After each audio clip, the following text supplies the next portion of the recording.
Hey friends, welcome back to my game room. This is part 2 of a little mini documentary about 5-in-a-row games. Hopefully you've seen part 1, and so you have a little bit of the first half of the history of these kind of games. In that first half we went way back to ancient China, looked at the development of early games like Wuzichi and Omuk and Baduk and of course Gomoku. And that first episode concluded as we reached the early 20th century. Just to review a little bit, by that time, a lot of game publishers had discovered the game of Gomoku and got hooked on the name Gobang. A lot of different companies had versions of the game called Gobang. And the last thing that was mentioned in that video was about the Parker brothers and their game Peggity. So I'm going to go into a little more detail about Peggity, and then we'll carry on from there with our little history lesson. Now, Parker Brothers, of course, had their own version of Gobang. Everybody did. It was a very popular game in the early part of the century. And they also, in about 1920, they published a game called 5-in-a-row, which was not related to the strategy game at all. It was a game for preschoolers, a spinner game. And so that's a little confusing when you start looking at some of the historical record. But then in 1925 was when they came out with Peggity.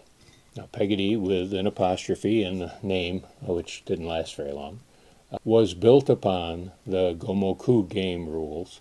However, they included enough pieces for 4 players, and they changed the size of the board to 16 by 16 rather than the Gomoku's 19 by 19.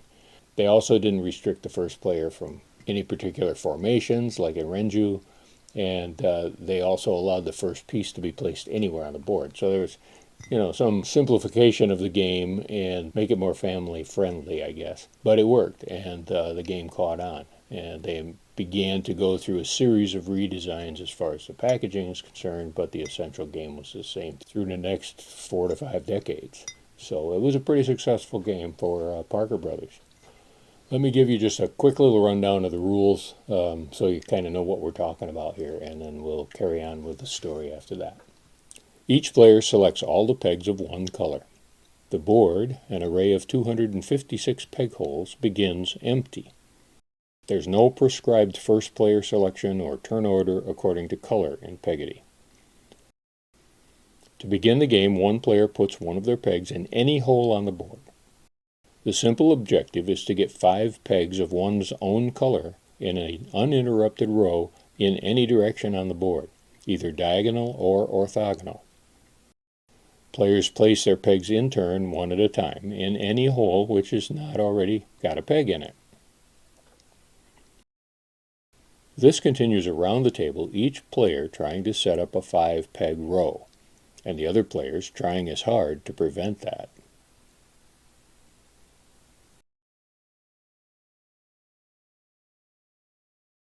Now, as I say, this was a very, very successful game for them, and they came out with different editions. I think this is kind of interesting, what was written inside the box top in the 1929 edition. Peggity is now made in 4 editions. Number 88, the popular edition. Neutral colored cardboard playing board, wax finish pegs in 4 colors, price $1.25. Number 89, handsome metal playing board, extra fine enameled pegs, and removable peg containers. Price $3. Number 93, the deluxe edition, handsome metal playing board, exquisite ivory pegs for 2 players, pegs in 2 colors only, removable containers for the pegs. A beautiful game priced at $10. And number 116, Double Deluxe Edition, handsome metal playing board, exquisite ivory pegs for 2, 3, or 4 players, removable containers for the pegs. Price $15. And extra pegs for Peggity may be purchased from Parker Brothers for 50 cents per 100. It's a pretty good deal. I wish I could get that kind of a deal today.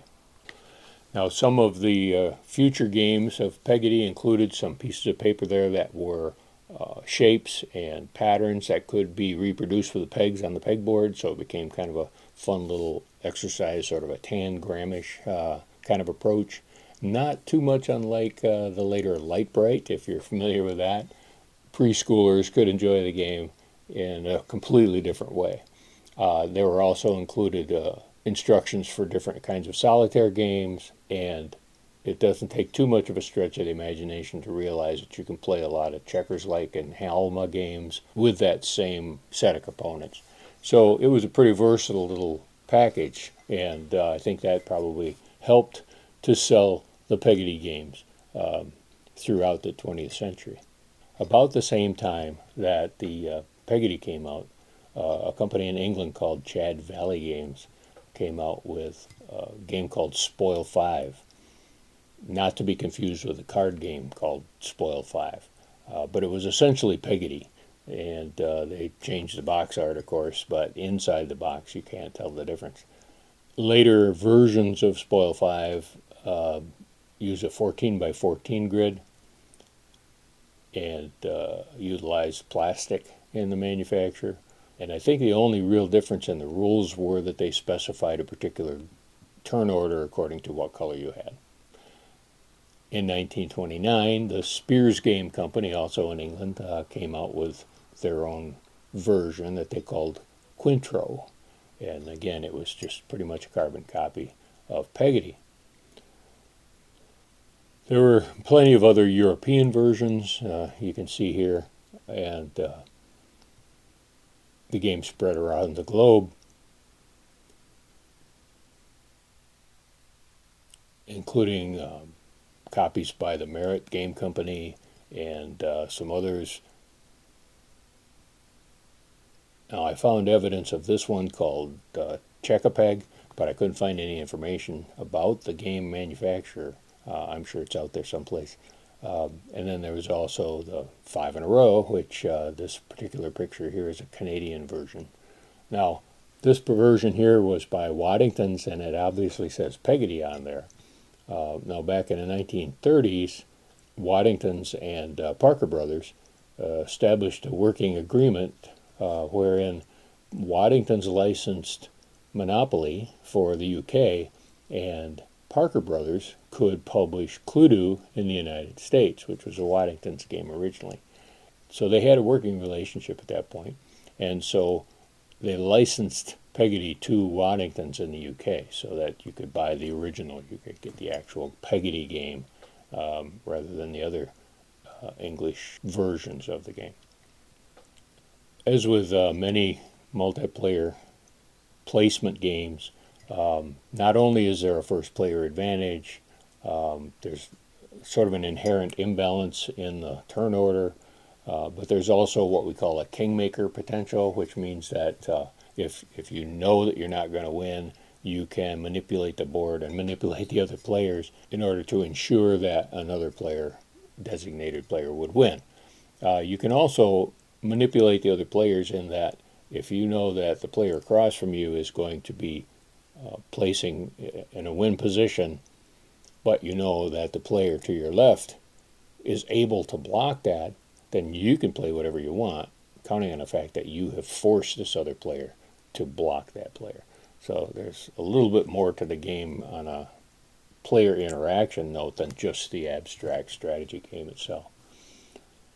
Be that as it may, Peggity is still a fun game, and it's a great way to introduce toddlers to doing the peg game thing and playing a lot of different games in that kit. So I can see that Peggity would be a good one to have nowadays. And in fact, it's still available in this particular version.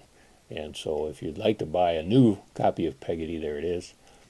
But of course, you can find it in a lot of thrift stores, antique stores, flea markets, that kind of thing, and buy one of the originals in questionable shape, maybe. You can also, of course, make your own, which people do. Thanks again for tuning in, folks. I hope you enjoyed this chapter in my presentation here on 5 in a row games. Part 3 will be coming up next week, and hopefully you can tune in there and continue to enjoy this little subgenre of abstract board games. And in the meantime, be sure to play every day.